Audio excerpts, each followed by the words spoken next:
Welcome to Inside the Circuit podcast. I'm your host, and I've got my guys with me, Lorenzo Barbieri, Matt Arisol, and Quinn Carey. All right, this podcast is all about hoops, where we bring you the real inside scoop on the Canadian hoop circuit. Let's get to it. Same way we start every pod, simple question. Song of the week. Song of the week. I'll start, I guess. Mm. Oh, what? You know that new Drake Party album? I've been messing with it quite a bit. I think on off the first listen, I was like, yo, this album's trash. Like it's big cheap. But like as I listened to it, I was like, all right, it started to grow on me a little bit. My favorite song on that tape is On My Way. That Mm. track is a banger. I don't know about y'all, but I've been spinning that song like consistently. So we'll go to somebody else, man. Zoe, what you got, man? What you got? What you got Off for the same, off the same album. I got Nokia. That's the song I've been spending that every day.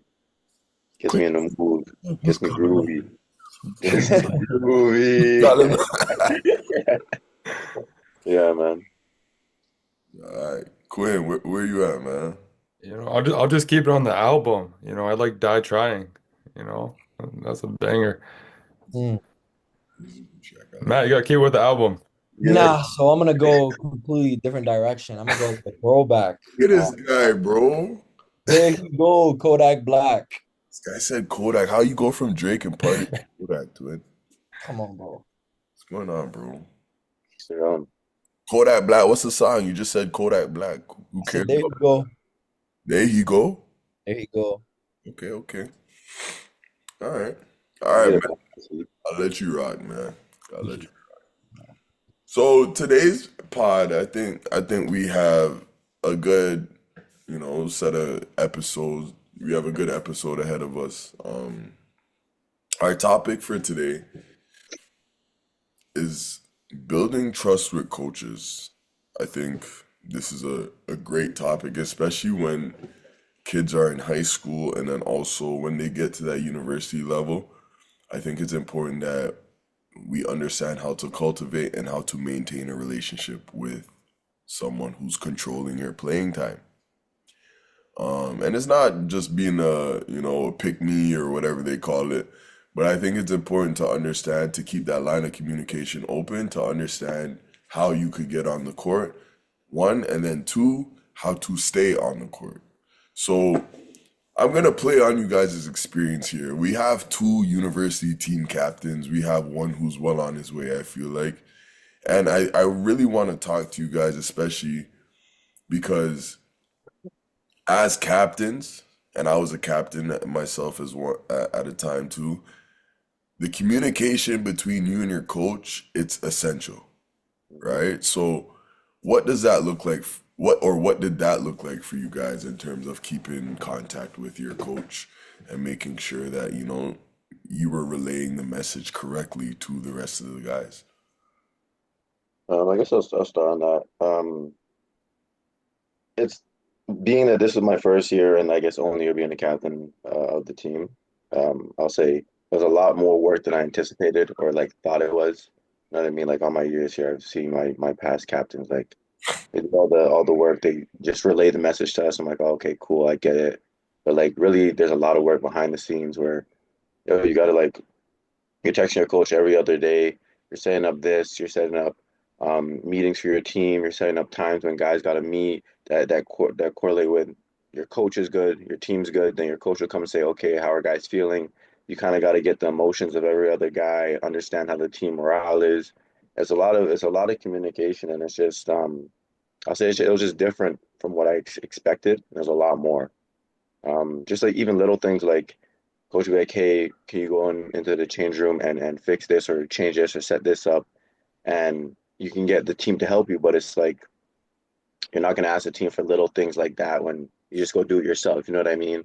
Like you're adding a little bit more work, but yeah, I'll say it wasn't too bad, but it was just a lot different than what I anticipated in terms of like communication with the coach and the team and kind of find that or bridge that gap, I guess. Yeah.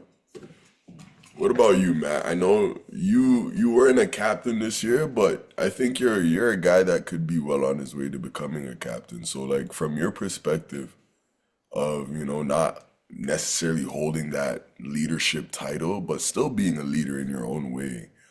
How did you find ways to like maintain your communication with your coach and making sure that he understands where your head is at and how you feel? Like how did you make that happen?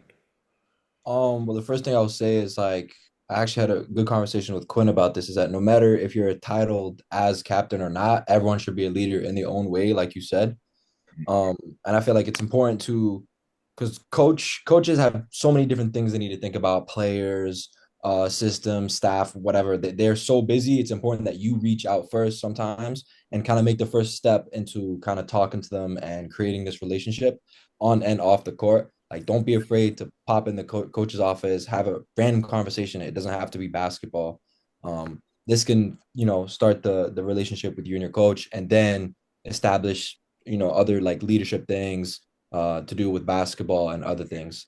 But kind of having that initial like connection with your coach is very important. And I would say like reaching out first um, is essential. Yeah. Quinn, talk to me, man. You were a captain. What did that form of communication look like for you? Yeah, like they said a lot of good points there. The only thing I'd add is like as a captain, I feel like you're almost like just an extension as of your coach in a way. Yeah, And like it's a weird ground because you gotta, be the captain, but at the same time you're still a teammate. So like you gotta relay the messages, but like you know how to relay to your team, and you have to talk to your coach in a different way. But like honestly, just the number one thing with communication, I think is just being honest with one another and holding each other accountable. Like if coach says I'm screwing up in some way and I'm not in line, I need to go take that in the chest and act appropriately. And also like it has to be the other way around. Like I need to build a relationship with my coach where I can tell him like he wasn't on his A game today and like he takes that in a respectful way and just the more and more you connect, just the better that communication, that relationship is, and then just, everyone wins at the end. yeah. I think that's huge because I was able to get both perspectives. When I was there at Windsor with y'all, I was a captain for 1 year, and then I was also like just a player, right? And even like with, I was always the elder statesman, I guess, the vet, the old guy. So like I kind of came in with like stripes already. Like people, I had the title of being a leader, even though I wasn't officially a captain my first year, right? So I think what's important is the reaching out factor. Maddie touched on it, but it doesn't even always have to be a text message, right? Like think about it like this. You're in the gym or you're in practice or you're at the gym just as much as your coach. So it's nothing to stop by the office and poke your head into the office and say, "Yo," like just let them know that you're there. And like I think this goes beyond basketball, just learning how to communicate with professors, teachers, all of that, right? As a student athlete, the most important thing is the student part, and I think that translates to all aspects of athleticism. Like knowing how to do things you don't want to necessarily do is a huge part of being an athlete, right? Not every day when you wake up you want to go to the gym or you want to lift. Nobody ever wants to do that every day. But part of being a high level athlete is understanding that, yo, I have to do this, like, even if I don't want to, right? And it's the same thing with the academic piece, right? Like, you don't always want to go to class. I'm a teacher and I don't even want to go to class sometimes. But like most of the time, you gotta just suck it up and just be like, "Yo, let's just get it done, get it out the way, do what I have to do, and keep it pushing, right?" And I think that's huge, right? You may not always want to communicate with your coach, but understanding that keeping this line of communication is ultra important, and this guy controls your playing time, right? This person controls your playing time. This person controls how you're treated in practice. This person controls a lot of things, right? So I'm not saying suck up or play teacher's pet, but being able to talk to people, it transcends sports. It allows you to be a more complete person, learning how to build relationships, cultivate relationships, maintain relationships, most importantly. Um, so we talked about understanding how to build a relationship, but it's another to have the comfortability that Quinn is talking about to one, not just hold your teammates accountable, but also your coach. So like my question to you, Quinn, since you brought up that point, is you were a captain, Coach Cheng was your coach. How were you able, what did that conversation look like when you were holding Coach Cheng accountable, when he was holding you accountable? Like how did Yeah. Um, Honestly, it all started with him holding me accountable first. I think like I always been a coachable player. I think that's first and foremost. I remember it was been last year, like at the beginning of the season, I told him like this year I want you to yell at me in practice. Like if I'm messing up, like let me know. Like I want to get better, you know? And like there's times when I'm not playing or whatever, like I'd go up to him and be like, I need you to tell me why I'm not on the court right now. You yeah. know, like if whatever reason it is, I don't care. I just need to know because I want to be out there. And I think like just being that first person where you can go talk to him and you're showing him that I'm being open, I can take criticism and all that. It kind of like you just slowly build that bond. So then if I tell him that you're not doing what you should be doing right now, you're not your A game, like he takes it in a more respectful way. It's not coming out of nowhere, you know? It's not like a one-way road, it's back and forth. I like the point that you brought up is of being coachable. I think that's huge, right? Showing your coach that you're vulnerable and open to criticism and communication, it's huge, right? That's pretty much, I think that's like 75% of college sports. Like just understanding that, yo, like I don't know anything right now and I'm a piece of clay, mold me kind of vibe, you know? So no, I think that's ultra important, understanding that you need to be coachable. So Mhm. what did that look like for you, man? I know you and Coach Cheng had a great relationship.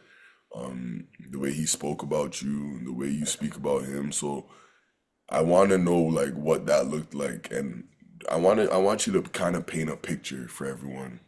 Um, Okay. I guess like yeah, I'll go back a couple years then. So like me and Chang, like our relationship has been up and down until this point where it's been pretty good for the past year and a bit or year and a half, I'd say, right? But like I came in as highest recruit in that class. He preached to me that I would get this, I would get that, I would, but me being me coming in, I didn't expect to really get as much playing time or as much praise or whatever as I got. I've always been, to Quinn's point, like a humble, kind of like coachable player. So my first year did very good. Was on the all rookie team. Was like runner up for rookie of the year. Second year, my playing time just kind of dropped. I was basically last man off the bench, and it was just back and forth. Me and him had these conversations where it's like, he didn't really trust me. I didn't really trust him. We didn't really have that relationship, but it started with me basically going to him and telling him how I felt without any hesitation. And like you said, being vulnerable, being open, expressing how I feel, right? And I think he took that kind of as a sign of respect. Obviously, he pushed back initially because once again, we don't really know each other at that point, yeah, right? But like Matt said, it was just the initiation of me kind of going there and him being like, okay, he's trying, let me try, yeah, right? And I always tell people, I tell my dads, I told my friends, like, I look at like university, once you get to university, high level basketball, I look at it as a business. Yes, Coach Chang is my coach there. However, he's my boss.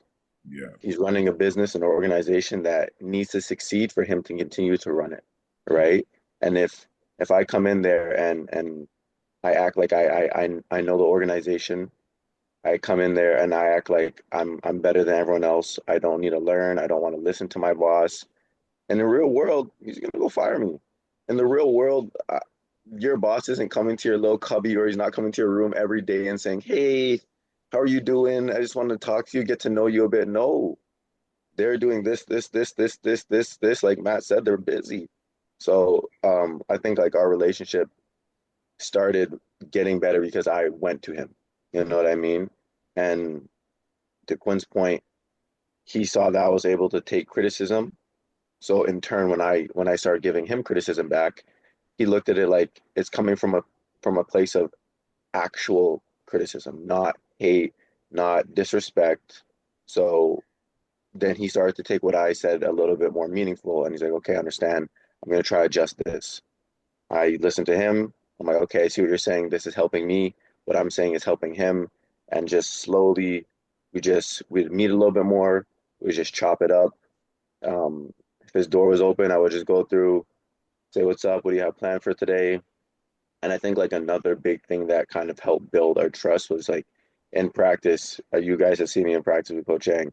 Like I'll not butt heads, but like I'll question what he says to really understand it, right? And like at first he didn't really like it, but now he understands. Like I'm genuinely just trying to understand it, and it helps me get a better understanding, right? So it's like now our relationship's good. I can talk to him about anything. He can talk to me about anything, but it's not like it's something that happened overnight. It's a buildup of things, right? So I guess to paint the picture, that's how it is. It's not always easy, but it's worth it in the end if you really want to get a relationship with your coach. Because, like you said, that guy, that girl, that person, whoever, like they control your minutes at the end of the day, right? And you know it's funny, like we spoke about this, but the vulnerability piece and then also just the piece of showing your coach that you can be a leader at the end of the day too. I think Mhm. that's huge. Because in university sports, in most cases, I'm not sure about all the other coaches in the country or whatever, but from my experiences, coaches always make it, in a sense, I don't take this literally, but in a sense, they always make practice like the team versus them. Like they want to make that adverse situation, right? They want to put you on the line. They want to look for things to punish you, and it's not a bad thing. It's always just making sure that your team is ready to play when it gets adverse, right? And I make that point to say this. If you want the trust of a coach, when those situations arise, the last thing you could do is crumble, right? I remember one moment sticks out to me when I was at Windsor too, when we were having a bad practice or something at one point, and I think one of our guys, like coach was getting on one of our guys and kicked him out of practice. And I was like, nah, coach, like, what are we doing here? Like, we can't kick this guy out of practice right now. Like, what are we doing? And it was one of those where it was like, it wasn't to question his authority, but it was just like just bringing up the point that we all need all 15 guys right now. Like, we need all 15. And especially to do what we were trying to do that year. Like, we were trying to win a national championship that year. So, like, we need 1 through 15. 1 through 15 need to know what we're doing on offense. 1 through 15 need to know what we're doing on defense. Right? So, one thing I would say to like young hoopers coming up in high school and guys that are trying to play at the next level is three key things is one, make the relationship, whether that means you have to reach out first. Two, show that you're vulnerable to criticism and open to learn things. Because at the end of the day, you have to be humble enough to understand that you are probably not the most knowledgeable in the room in this moment.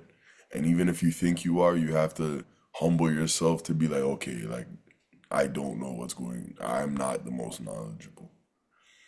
And then three, I think is just being open to putting yourself out there to be a leader. So that goes back to our vulnerability point. But I think this is a good segue to go into our next topic, though. Um, we spoke about earning trust, but I think we want to talk about the importance of humility, right? Being an athlete, you're always in the spotlight. You're thrusted into the spotlight, whether you want to be or not. So I think the most important thing is understanding that you have to be humble, right?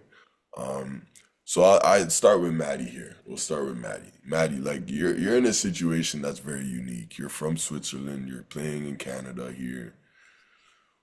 How do you keep yourself humble? Um, there's a lot of things. So obviously, sometimes it's kind of just your character. Some people might be more humble than others.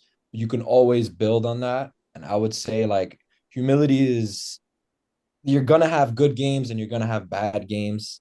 And it's so important in both defeat and success that you have to stay humble. Um, because there's so many ups and downs, especially in sports. There's gonna be times where you mess up, and there's gonna be times where you have really good games. And it's that like cockiness or that overconfidence where you might not go to practice. I mean, not go shoot around one morning because you had a great game. So you're like, oh, I don't need to get extra shots up because I had a great game. Like, no, that's not how it works. It's consistency and that humility. Like, yes, I had a good game. Okay, I still need to get my shots up because that's what brought me here. That's what made me have a good game. So you're gonna get your reps up. You're gonna go hard in practice. And if you're humble, then that's gonna pay off. Yeah. So you're a pretty humble guy, I think. Nah, play. Yeah. Pretty humble guy, but like talk to me, man. Like how does that look like for you? Like what does that who keeps you humble? What keeps you humble? How do you keep yourself here?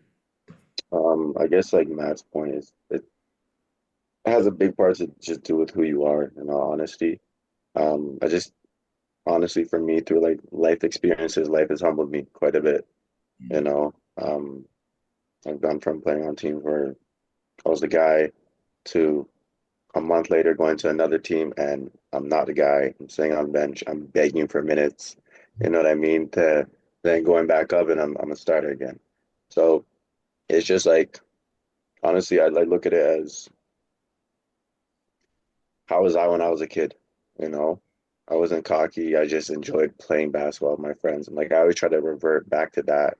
Like when I see kids in the crowd and they want high fives. And even if I'm losing, I mean, even if we're losing, coming out of halftime, these kids are begging for a high five. Like I'm gonna give them a high five. You know what I mean? Like it's little things like that that kind of keep me humble. I'm just like, like this is bigger than basketball. There's no reason for me to be cocky or be angry all the time or act like I'm better than someone else. So honestly, like those little things, those little experiences throughout the game, throughout the season kind of keep me humble.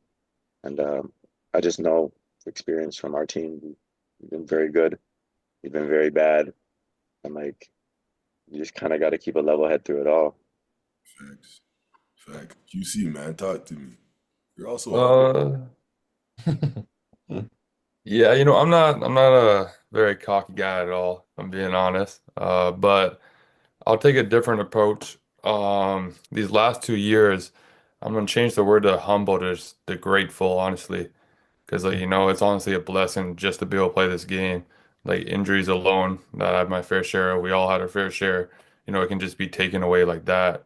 One day you're hooping, the next day you just can't. So like I think just one new like perspective I have when I'm playing the game is just like I'm just grateful to be out there. And like whether I score 30 points or I have 5 points at the end of the day, I just gotta be humble and just grateful that I got to play that game. So, it's like a different approach to your typical I'm humble and cocky, yeah, yeah, yeah. Uh but it's real though, It's a good perspective. It's a good Uh, perspective. It's a it's a great bar. because I'm big on the gratefulness and just giving thanks and just being grateful.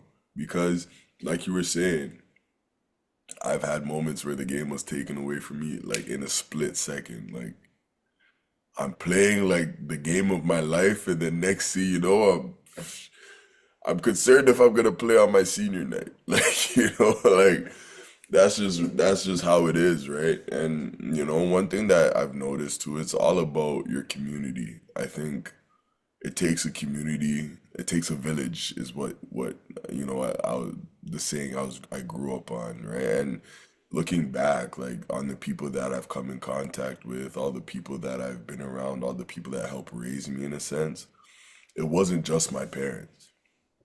And I owe my parents a huge lot because they were some of the people that kept me humble. Caribbean immigrant parents, they don't play none of that. So like for me, like they were the ones that were keeping me humble. If I had a bad game and I was giving bad attitude, they were on me. If I had a good game, they were like, do it again.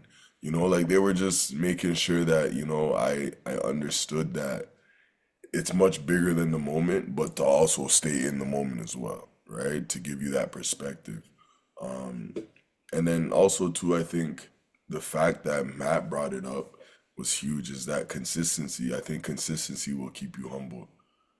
I think that's huge. Understanding that it's all in the work and the work is the journey, not the result. You're supposed to be journey driven or process driven. I think that's something that keeps you humble, because you at that point you're just keeping your head down, right? You're not looking too far ahead. You're not looking at what you're doing presently. You're looking at how do I get better at this next rep, or how do I get better? It's always the chase to get better. I think that's huge.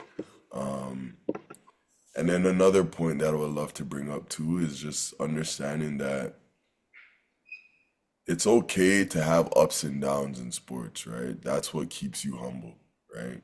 We've all had our fair share, like Quinn brought up, right? But to maintain that gratefulness, it's huge, right? Um, but yeah, that's all we have for today. So I want to thank you guys for joining me and having this conversation. I thought we got some great points across. And yeah, that's the episode for today. All right. See y'all Like, next later. Peace.